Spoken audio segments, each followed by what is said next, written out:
Good afternoon, ladies and gentlemen. On day 9, I'm happy to report that we have made some slow but steady progress. We have a moment ago moved on to box number 5001, which represents the commencement of the recount for district number 5. That says of necessity that district number 1 has been concluded, but for one ballot box. As you'd recall, on the first day that we commenced this exercise, there was a ballot box that was discovered to be flooded with water when the container was opened. Almost the entire commission did a view of the ballot box a moment ago. The ballot box the contents are being dried.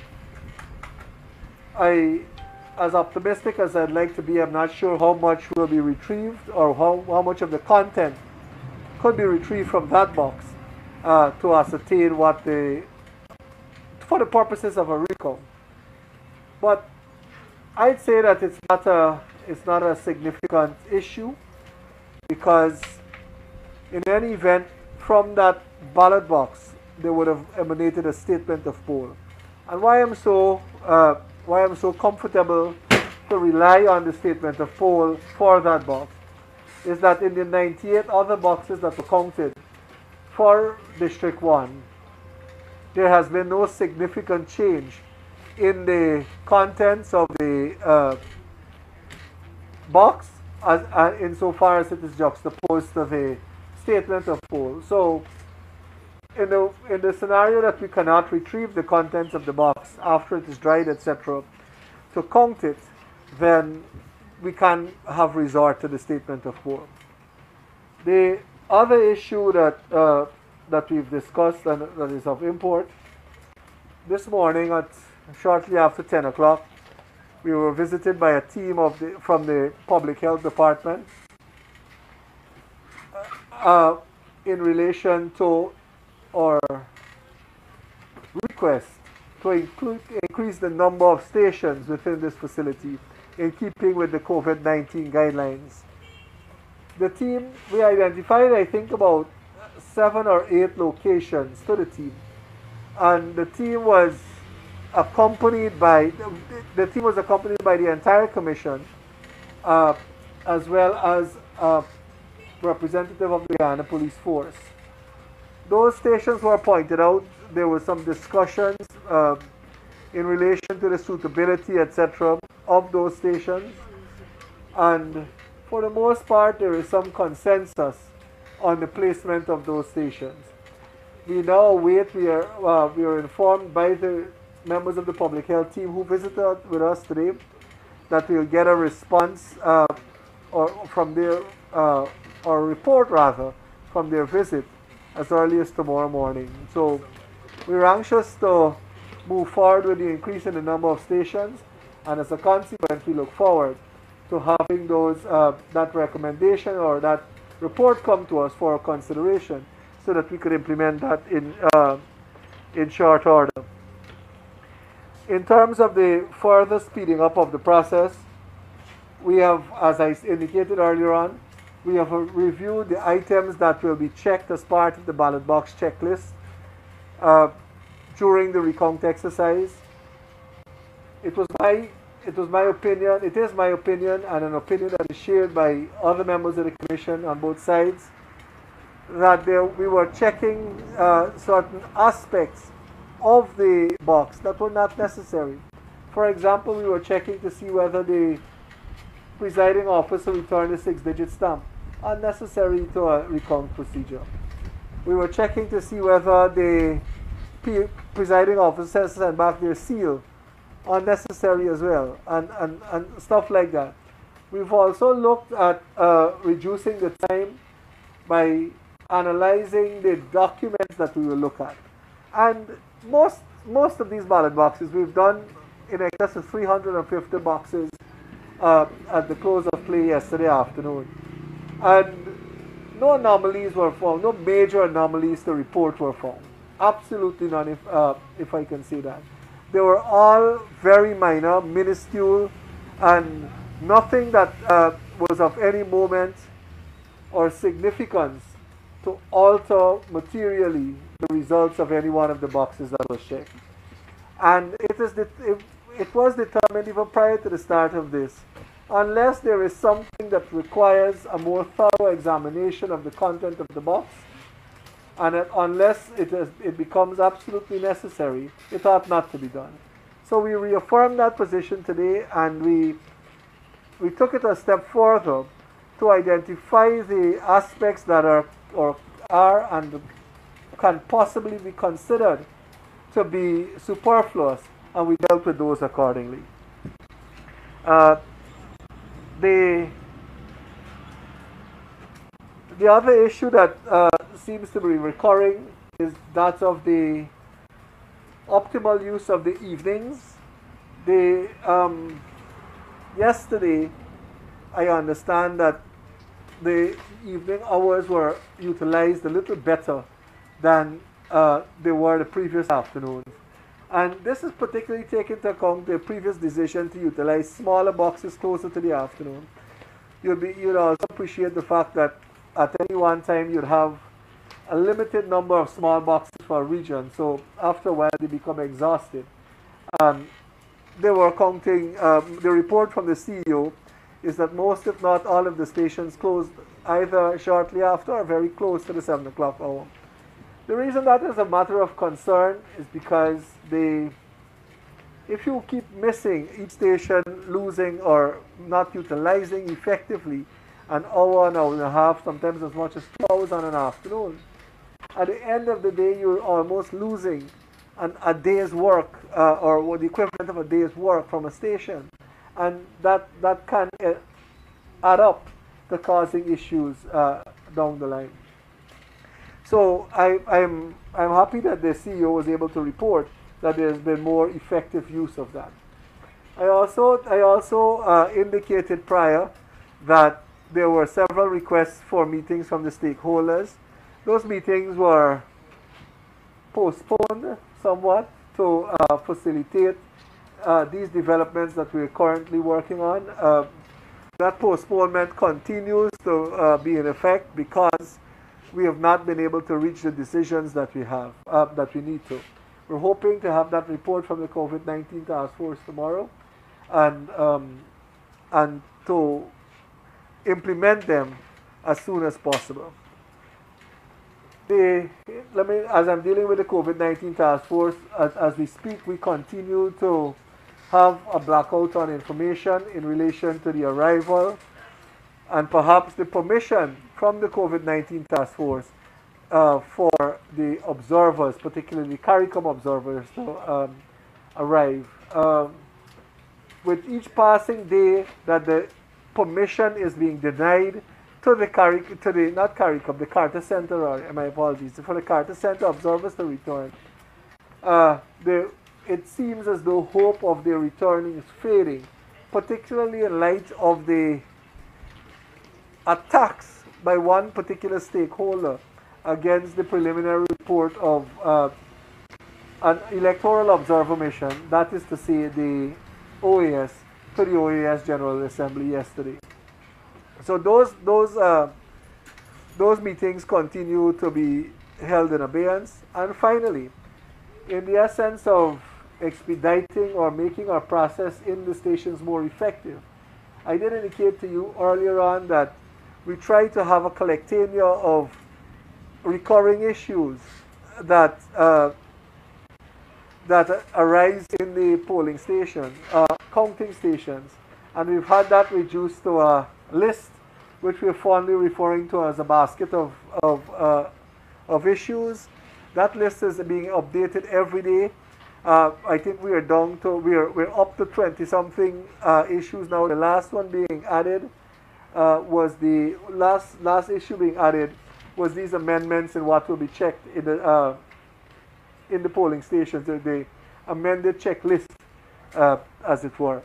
The necessity and utility of that, of course, is that when an issue arises in the polling station or the counting station, there is no requirement to have to escalate it to a supervisor or to the CEO or to perhaps even the Commission on every occasion, because it is something that was decided upon, and it is only a matter of referring to that decision of the Commission. So, all in all, yesterday we've had the highest number of boxes done, and we're progressively getting there. The day before, we seem to have fallen back on one by that day.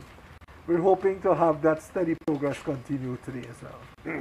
Mr. Ganaraj, you mentioned some, okay, besides the consideration of some rejected votes as valid now, are there any other disparities or anomalies, I don't know what the right words to use, that GECOM has validated so far? One of the big issues that there were is the issue of the 6-digit stamp.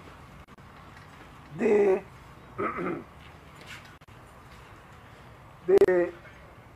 were a number of issues on elections day in relation to the 6-digit stamp.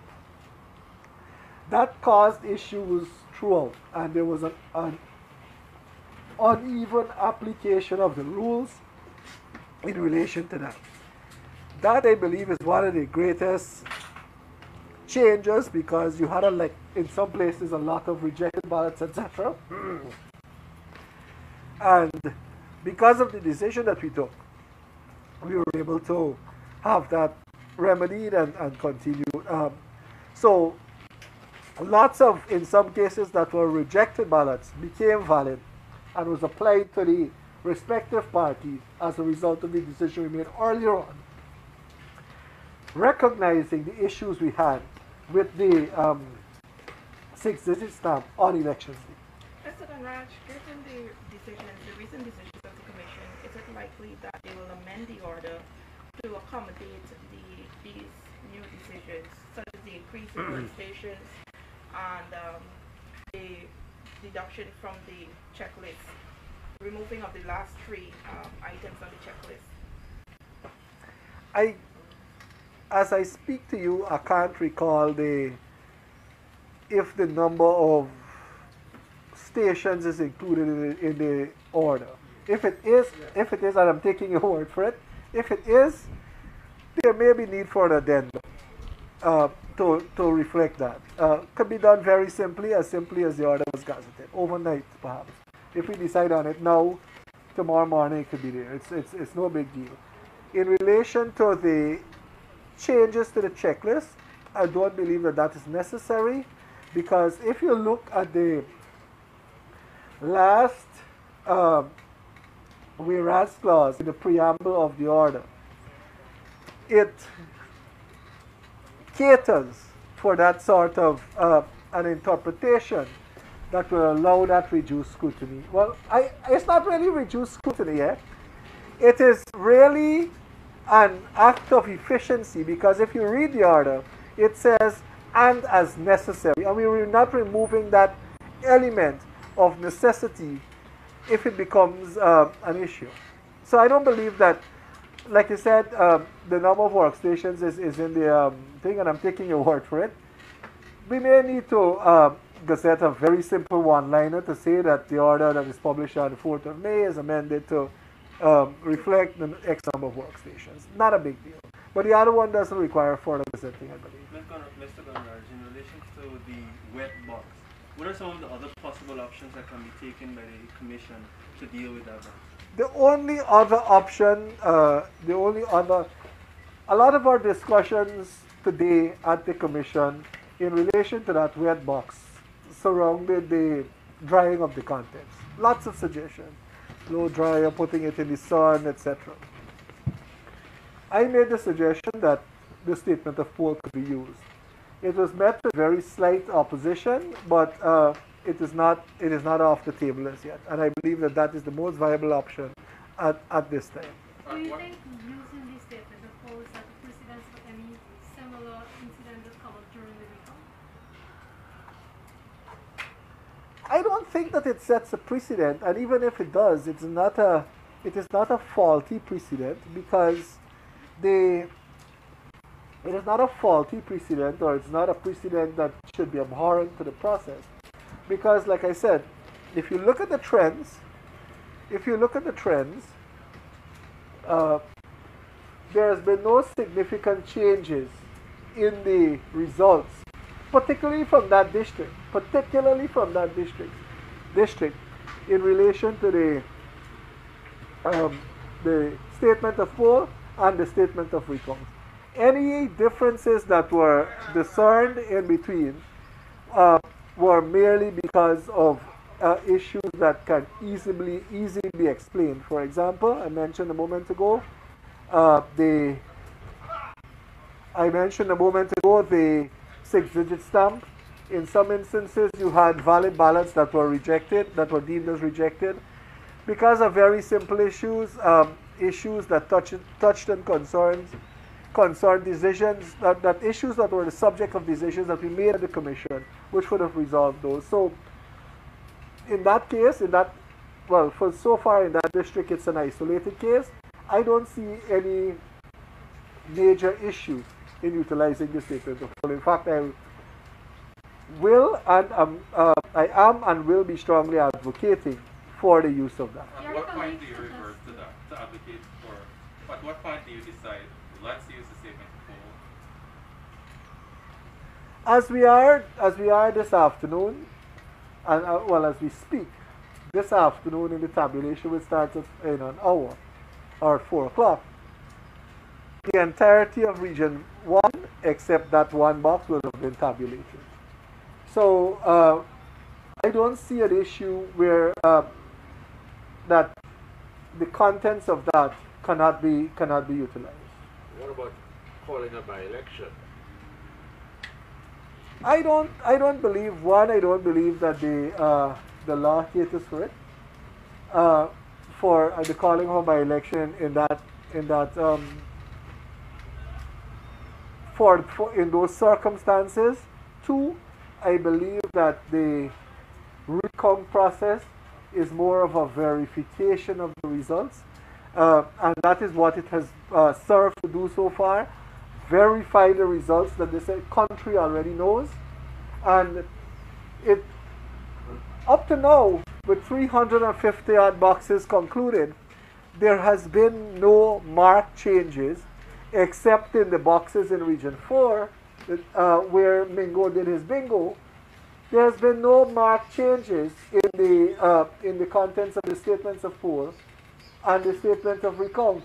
In fact, so far, but for a few, like I said, very cosmetic changes, all of the statements of poll match all of the statements of recount. What the difference is, and you've seen this being made public, is where the RO for Region 4, Claremont Mingo, and his staff called out different numbers in the presence of hearing of everyone, including myself. Who has been comparing that statement of poll to these coming out? Because it's not GECOM that's comparing. No. The statements of poll are public document, as you know. 2,339 polling stations, by law, posted in a conspicuous place outside of the polling station after the close of poll and preparation of the statement of poll outside here. Anyone, me, you, if we have a well-trained pet, could have gone and taken a picture of it. It's a public document. It was all over. But you're saying it matches. No, I'll get there in a second. These statements of recount are being publicized on a daily basis as they are generated. It's a live streaming process. Screen grabs are being had of them, etc. I have, as in my own capacity as commissioner, have received almost 2,000 of those statements of poll. I have been doing my own matches because statements of recount, if you notice me leaving it most afternoon, I'm carrying a large pile of documents in my hand. Those are the statements of recount that I'm entitled to receiving as part of the order that you referred to a moment ago. So I have both piles of documents. There are several people who have both of those documents as entitlement, or by extension have access to those documents. It can be any number of people. I see even the media houses have been doing the comparisons and reporting on them. Sir, using those numbers, have you been able to ascertain Mr. Golding's claims with regard to this? Which one of Mr. Golding's claims in specific? Well, yes, in fact, the strongest of the claims which I repeated, and I said this last evening, that Mr. Golding said something that I believe many of us were thinking, that this was a most transparent attempt at a rig of an election. It happened. We all saw it. We all saw it. We saw what was happening, and I referred to this in a question asked by you a few days ago, Kumar. On the 13th of March, sitting at the Ashman's building, not in the front by the RO's office, in the back by where the media center was, on that day, because they moved it all over. On the 12th it was in front, on the 13th they moved it to the back, and then 13th afternoon they moved it to High Street. I was sitting there. I had in my hands piles and piles of statements of poll that I received, and I heard them being called differently. So, Prime Minister Golding has not said anything that is different or shattering outside of what we all observe. He and his team, like any one of us, would have observed that as well. And it is just a recording and reporting of an observation. Prime Minister Golding referred to 4 specific ballot boxes.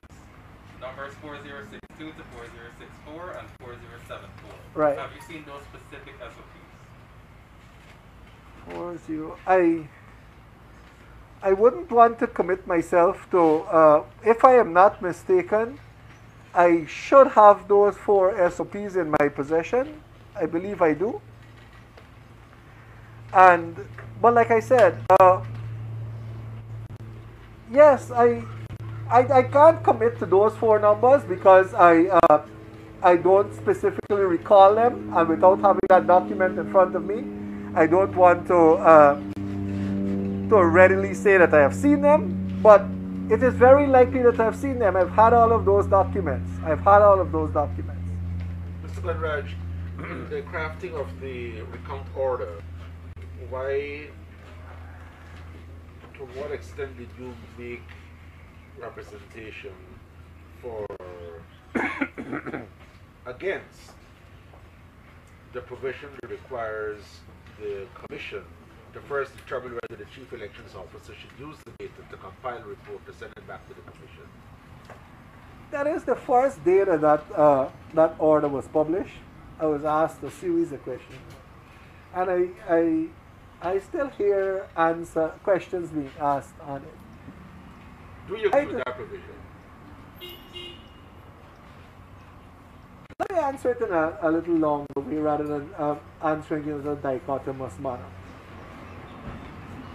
What would have been preferable is that when, for example, Region 1 is done this afternoon, that is put at the start of a pile. By the time you reach the end of Region 10, the results would have been there, and the results will be known by everyone in any event.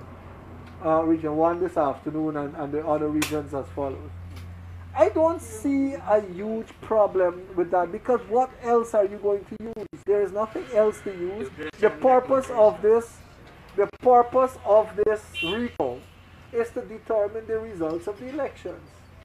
I don't want this to sound like a mantra I'm singing. I don't want to look at bogeymen where they don't exist. Mr. Guyana, Mr. Alexander was here a few minutes ago, and he stressed that in presenting this order, you would have acknowledged the existence of the 10 declarations, at least to have them in a legally binding document, and the order allowed for results to be accepted or not. You know, like I said, I don't want to see bogeymen where they don't exist. No, there are 2 provisions. Right. The observation reports, some persons are perhaps hoping, will have effect or impact in militating against the adoption of the recount, the numbers generated by the recount.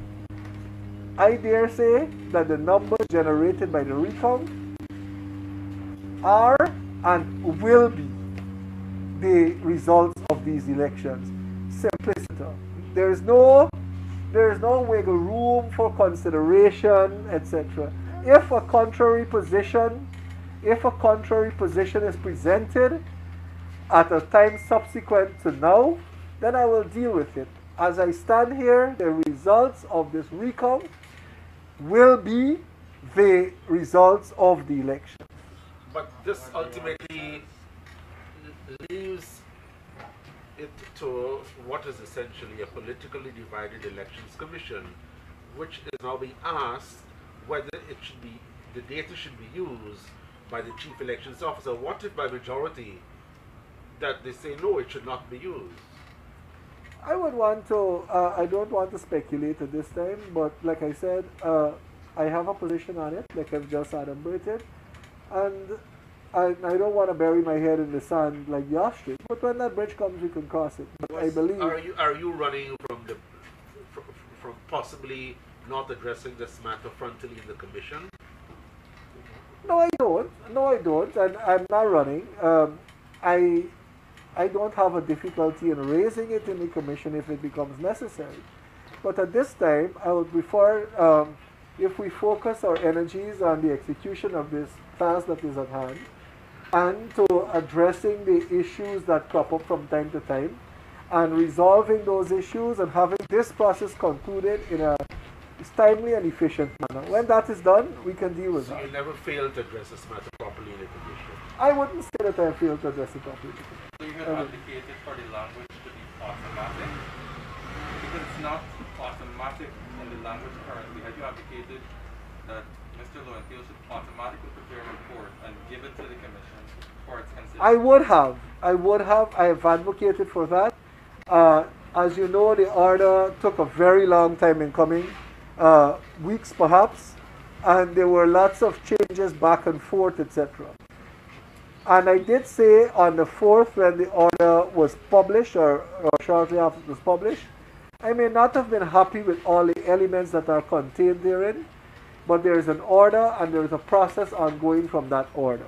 If there are issues arising from that order, we will deal with it when they come up. But to answer you again, Dennis, it is not something that I'm running from. It is, I'm prepared to deal with any aspect of this as and when it becomes necessary.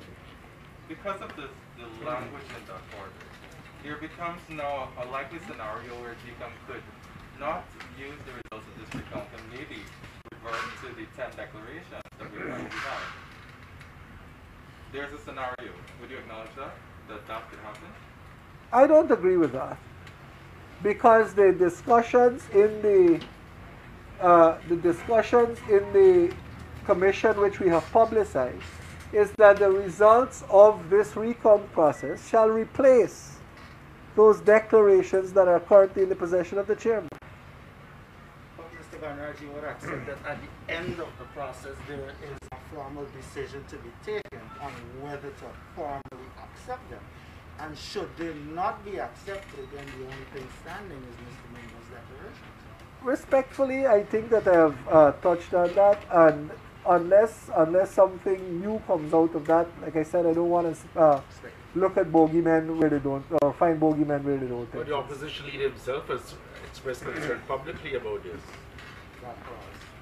Well, sorry, I'm not the opposition leader, and if he has, but it's a party to which you belong. Right, and if he has, did you adequately represent this point on behalf of your party properly? I've answered that, yes.